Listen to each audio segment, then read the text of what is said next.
Sanghi Silks Grand Festive Celebrations. ప్రతి 10,000 రూపాయల కొనుగోలుపై ఒక బంగారు నాణెం ఉచితం. ఈ ఆఫర్ జనవరి 15 వరకు మాత్రమే.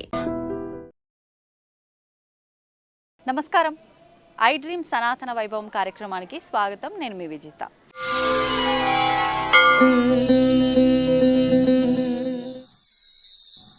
ప్రస్తుతం నేను తిరుపతిలో ఉన్న క్షేత్రాలలో భాగంగా ఈరోజు నేను వచ్చిన ప్రాంతంలో ఉన్న క్షేత్రం గురించి, ఇక్కడ ఉన్న ఆలయం గురించి నేను మీకు చూపించబోతున్నాను. ప్రస్తుతం నేను ఎక్కడున్నాను అనంటే తిరుపతికి దాదాపు ఒక 75 కిలోమీటర్ల దూరంలో ఉన్న కారణేశ్వర స్వామి ఆలయం దగ్గరికి నేను వచ్చేసాను. ఇది ఎక్కడ ఉందో పూర్తిగా వివరాలు తెలుసుకుందాం. ముందుగా మనం తిరుపతి నుంచి 75 కిలోమీటర్స్ మనం చెప్పుకున్నాము. ఇది తిరుపతి జిల్లా నాగలాపురం మండలం కారణి గ్రామంలో ఈ ఆలయం అయితే ఉంది. ఇక్కడ స్వామివారు స్వయంభుగా వెలిసి ఉన్నారు. ఇక్కడ స్వామివారు ఒక అడవి ప్రాంతంలో దాదాపు కొన్ని వందల సంవత్సరాల నుంచి కూడా ఒక లింగ రూపంలో ఉన్న ఒక బండ మాదిరిగానే ఉండిపోయారు. అయితే కొన్ని సంవత్సరాల తర్వాత గ్రామస్తులు దీన్ని గుర్తించి, ఇక్కడ ఉన్న స్వామిని గుర్తించి వాళ్ళ ఇష్టానుసారంగా వాళ్ళకు నచ్చిన విధంగా, తోచిన విధంగా పూజలు చేస్తూ ఉండేవారు. ఆ తర్వాత కొన్ని కారణాల వల్ల భక్తులు మొక్కిన ఆ కోరికలు నెరవేరటం వల్ల స్వామి దగ్గర ఎంతో మహత్యం ఉంది, స్వామిని ఇలా వదిలేయకూడదు, స్వామికి పూజలు కైంకర్యాలు చేయాలి అన్న ఉద్దేశంతో గ్రామస్తుల్లో కొంతమంది ముందుకొచ్చి ఇక్కడ స్వామిని మొత్తం కూడా శుద్ధి చేసి ఒక చిన్న రేకుల షెడ్డు మాదిరిగా తయారు చేసి ఇక్కడ స్వామికి పూజలు, నిత్య కైంకర్యాలు కూడా చేయడం మొదలుపెట్టారు. ఇదంతా కూడా దాదాపు 10 సంవత్సరాల క్రిందటి నుంచి కూడా జరుగుతూ ఉంది. నిత్యము అప్పటి నుంచి భక్తుల అవసరాల కొద్దీ, భక్తుల కోరికల కొద్దీ స్వామి అనుగ్రహాన్ని ఇస్తూనే ఉన్నాడు. ముందుగా ఇక్కడ స్వామి కారణేశ్వర స్వామి ఒక్కరే ఉన్నారు. ఆ తర్వాత అమ్మవారు అభయ కాత్యాయని దేవి అమ్మవారు, ఇంకా ఇక్కడ ఆలయ ప్రాంగణంలో ఉప ఆలయాలు, ఆంజనేయ స్వామి, హనుమంతుల వారు, నవగ్రహాలు, సుబ్రహ్మణ్యేశ్వర స్వామి, ఇలా ఉప ఆలయాలు కూడా ఉన్నాయి. మరి అసలు ఇంకా ఆలయ చరిత్ర ఏంటో ఇక్కడ ఉన్న వాళ్ళని అడిగి తెలుసుకుందాం. పదండి నాతో పాటు.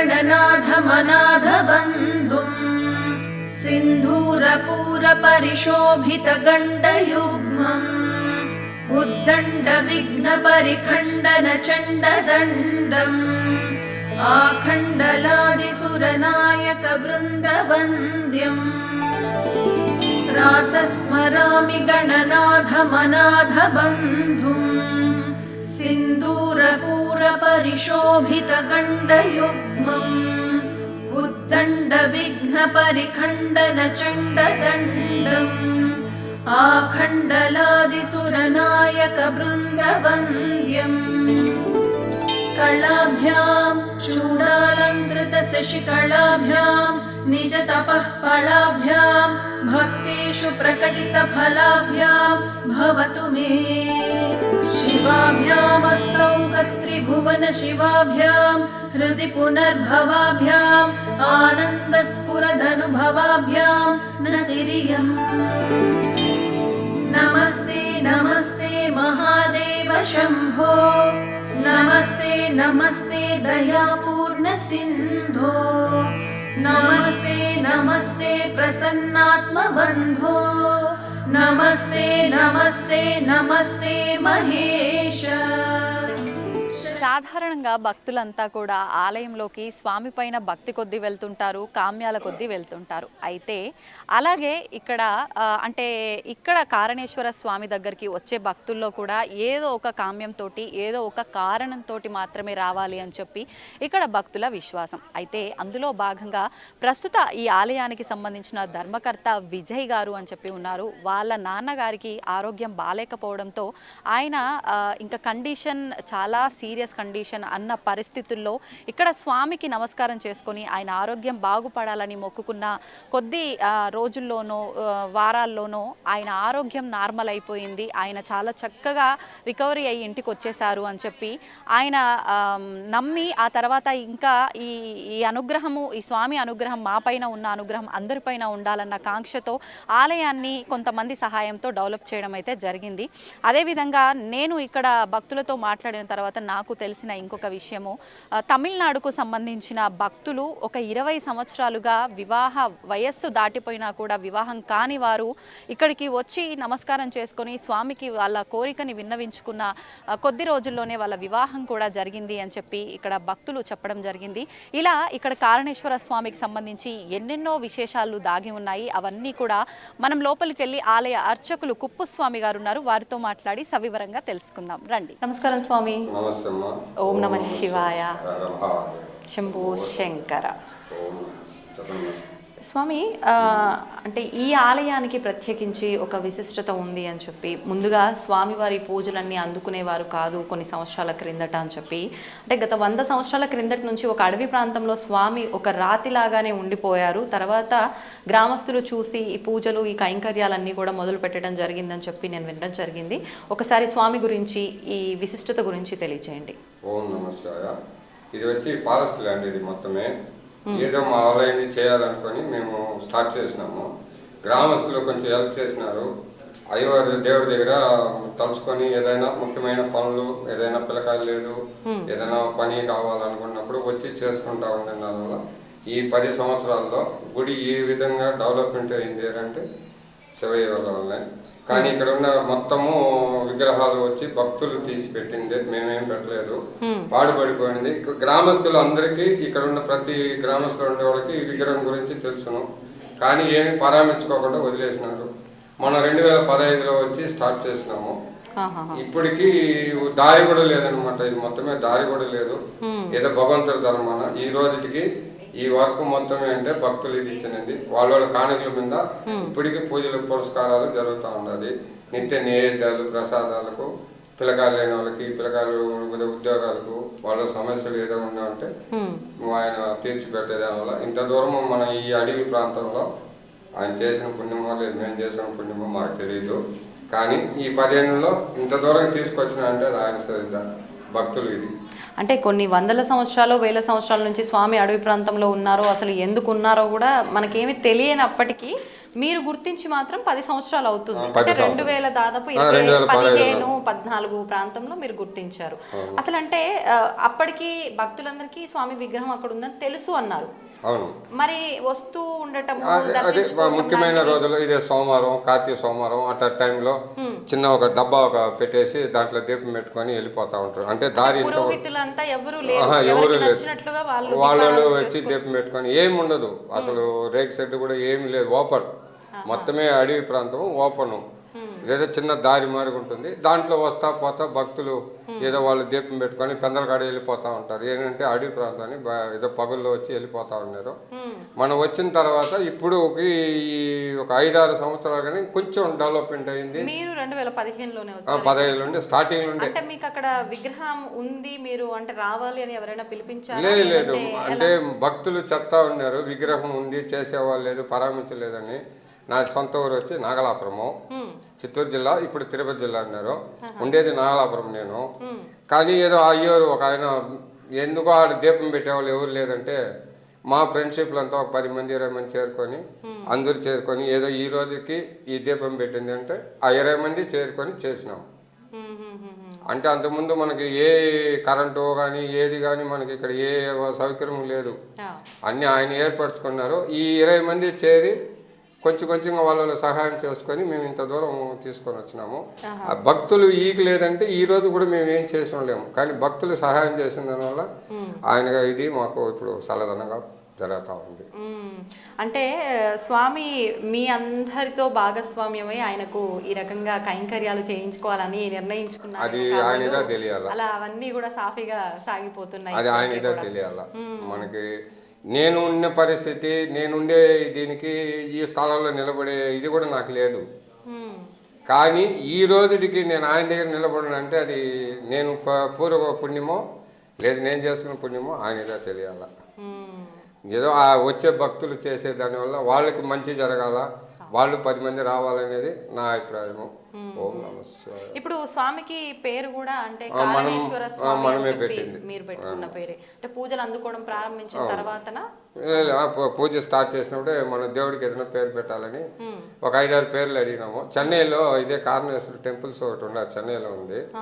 దాన్ని బట్టి మేము పేరు పెట్టినాము. ఇక్కడ ఉండేవాళ్ళంటే కార్ని ఊరు ఉందనేసి పేరు పెట్టినారని కొంతమంది అనుకుంటారు. ఇప్పుడు కార్తేయని అని పెట్టినాము, అది అయ్యోరం వండుకొని వద్దు కార్తేయని అభయ కార్తేయని దేవి అని పెట్టని దాన్ని పెట్టినారు. మనం ముఖ్యమైన టైంలో అయ్యోని పెట్టి పూజ చేసుకుంటా ఉన్నాము. విశేషమైన అవును, అయ్యోరు వస్తారు. విశేషం అంటే ఎలాంటి ఇదే ప్రదోషం టైము, సోమవారాలు, కార్తీక సోమవారాలు, పౌర్ణమిలు, అమావాస్య టైంలో పూజలు ఏదైనా ఉంటే, లేదా భక్తులు పూజ చేసుకోవాలనుకున్న టైంలో అయ్యోని రమ్మని చెప్తాము. ఆయన పిచ్చాటూరు అయింది, ఆయన కూడా వచ్చి పోతా ఉంటాడు. ప్రతి సోమవారం ఇది ప్రదోషానికి కూడా వస్తారు, పూజలు చేసి నందీశ్వరికి పూజ చేస్తాడు. ఏదైనా అభిషేకం ఉంటే శివయ్యకి వచ్చి అభిషేకం చేసి ఆయన బ్రాహ్మణులకు వచ్చి చేసిపోతారు. ఓకే, అంటే ఇప్పుడు స్వామివారి పేరు స్వామివారే నిర్ణయించారు, ఒక రకంగా ఆయనతో చెప్పించారు అనుకోవచ్చు. ఆ అమ్మవారి పేరు కూడా అంటే పార్వతీదేవి అని, పార్వతీ జడల రామలింగేశ్వర స్వామి అనో, ఇలా మల్లికార్జునుడు అనో కోట్ల పేర్లు ఉన్నాయి. అందులో స్వామికి అయితే ఒక పేరు నిర్ణయించారు.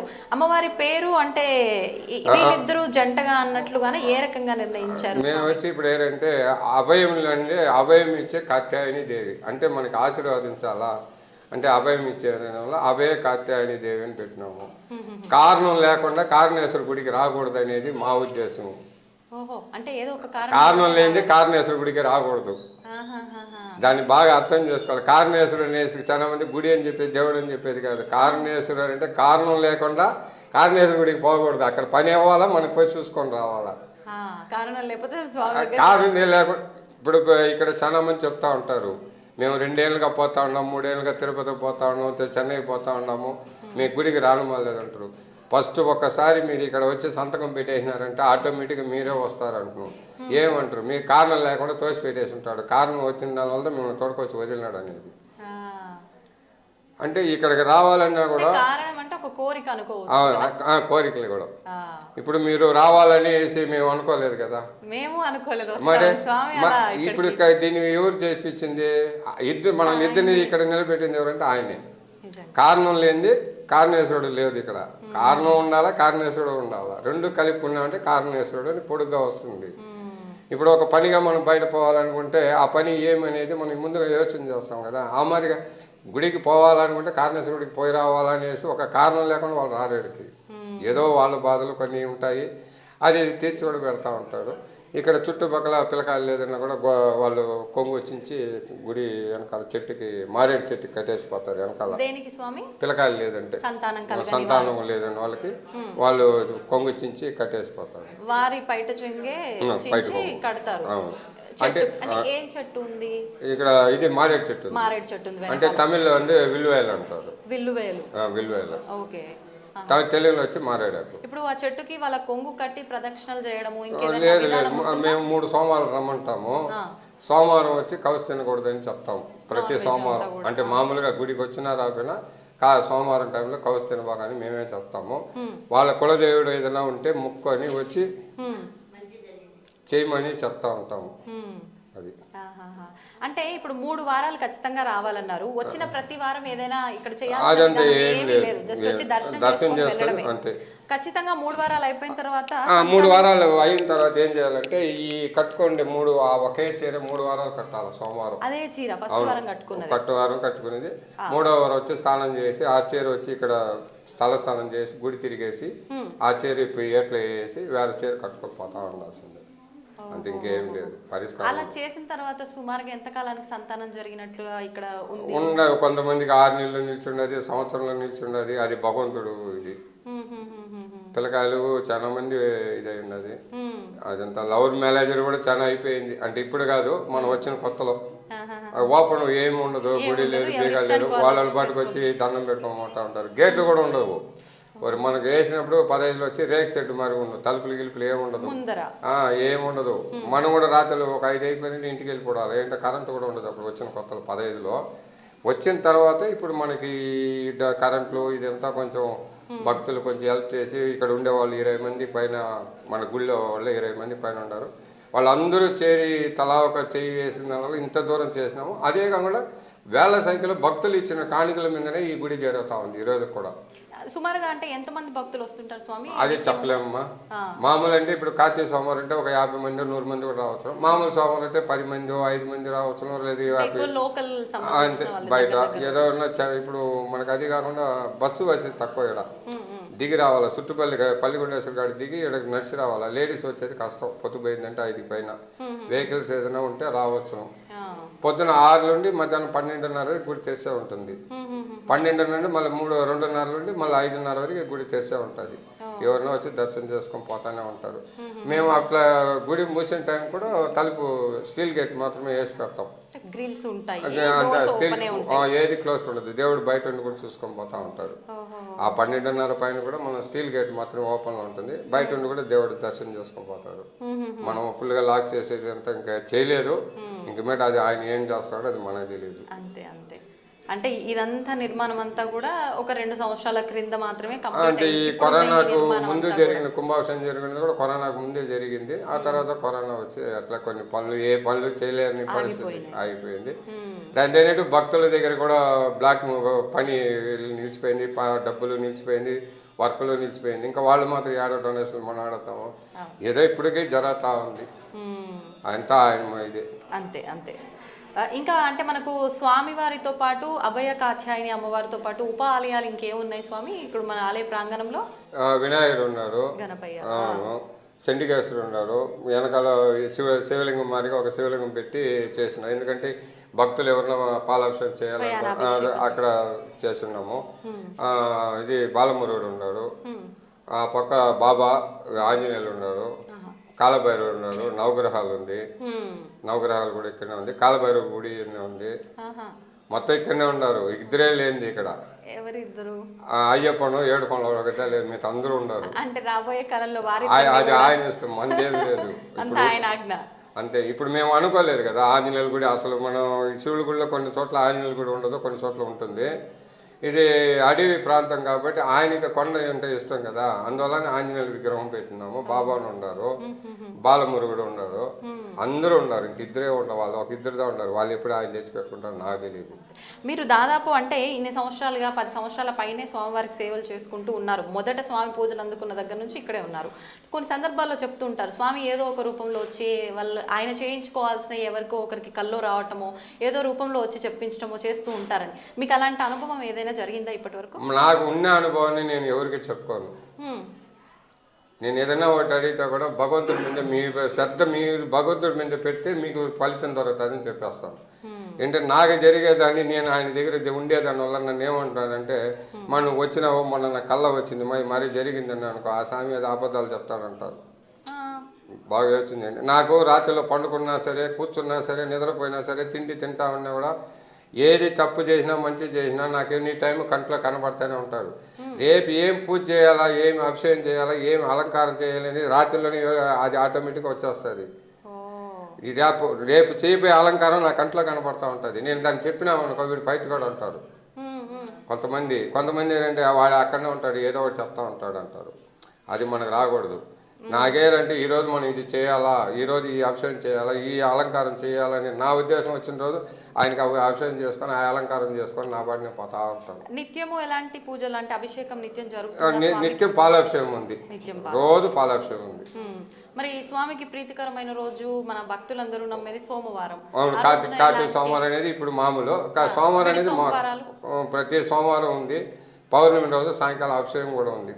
పౌర్ణమి రోజు మిగతా టైంలో భక్తులు ఏదన్నా కావాలన్నప్పుడు అభిషేకం చేసుకోవాలనుకున్నప్పుడు చేసుకుంటారు. డబ్బులు కట్టేసి అభిషేకం చేసుకుంటారు. కొంతమంది వస్తువులు తెచ్చి అభిషేకం చేసుకుంటారు. సంతోషం స్వామి, చాలా చక్కగా వివరించారు. మీరందరికీ ఇక్కడ వచ్చిన దానికి నాకు సంతోషంగా ఉంది.